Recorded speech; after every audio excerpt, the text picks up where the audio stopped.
Good morning students. आज हम पढ़ेंगे बहुपरमाणविक आयन मतलब पॉली एटॉमिक आयन के बारे में। ठीक, तो हमने कल अणु भार निकालना सीख लिया था। आज हम पढ़ेंगे परमाणविक आयन या पॉली एटॉमिक आयन होते क्या हैं। देखिए, जैसे हम सोडियम क्लोराइड है, सोडियम क्लोराइड, इसको अगर हम आयनित करते हैं तो ये कौन कौन से आयन देता है। सोडियम पॉजिटिव आयन देता है plus Cl chlorine minus ion देता है, जिसको बोला जाता है क्लोराइड। ठीक, और ये क्या होते हैं, ये जो होते हैं विद्युत के सुचालक होते हैं। जब इसको आयनित किया जाए तो ये विद्युत के सुचालक होते हैं। ठीक, उसी प्रकार जब हम क्या करते हैं सोडियम नाइट्रेट, ठीक, सोडियम नाइट्रेट का फॉर्मूला क्या होता है, NaNO3 होता है। ठीक, इसको बोलते हैं सोडियम नाइट्रेट। सोडियम नाइट्रेट को भी हम जब आयनित करते हैं तो ये क्या होता है, सोडियम पॉजिटिव, जैसा कि पहले यहाँ दिखाया गया है, इसी में ये टूटता है। प्लस ये कौन से में टूटता है, जैसे वो Cl माइनस में टूटा था, ये आपका नाइट्रेट आयन में टूटता है, NO3 माइनस आयन में। ठीक, तो देखिए वो तो एक क्लोरीन था तो उसके ऊपर एक चार्ज था।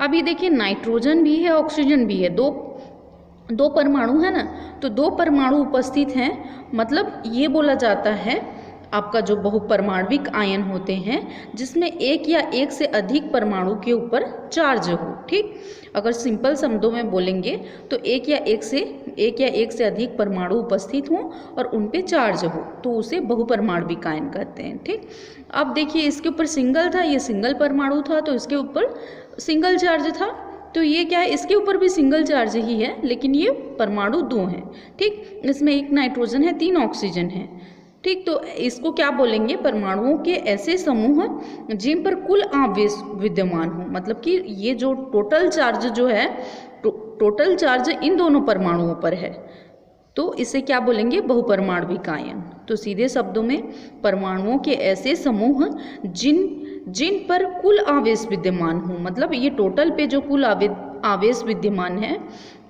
जो आयन उपस्थित है, उसे ही हम क्या बोलते हैं, बहुपरमाणविक या पॉली एटॉमिक आयंस बोला जाता है। ठीक, अब देखेंगे कुछ एग्जाम्पल देख लेते हैं। यहाँ अमोनियम क्लोराइड का एग्जाम्पल दिया गया है। तो अमोनियम क्लोराइड को अगर हम डिवाइड करें तो ये कैसे डिवाइड होगा, NH4 plus Cl minus ion में।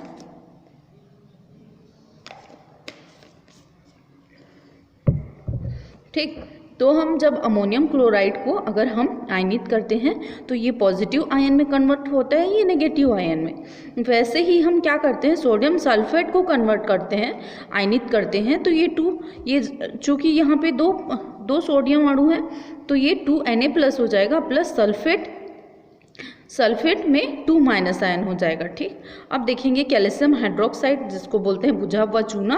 अगर बुझा हुआ चूना को हम जब आयनित करते हैं ये 2 प्लस आएगा, ये OH माइनस आयन आएगा। ठीक, अब देखिए यहाँ पे ये है आपका सोडियम कार्बोनेट है। सोडियम कार्बोनेट को जब हम आयनित करते हैं तो ये सोडियम प्लस आयन में आयनित होता है और कार्बोनेट आयन में आयनित होता है। ठीक, तो आपको लग रहा होगा ये माइनस आयन, ऐसे हमको कैसे पता चलेगा कि इतने आयन हैं। ये प्लस माइनस हम कैसे डिसाइड करते हैं कि ये हमने 1 माइनस लगा दिया कि 2 माइनस लगा दिया, ये हम कैसे डिसाइड करेंगे।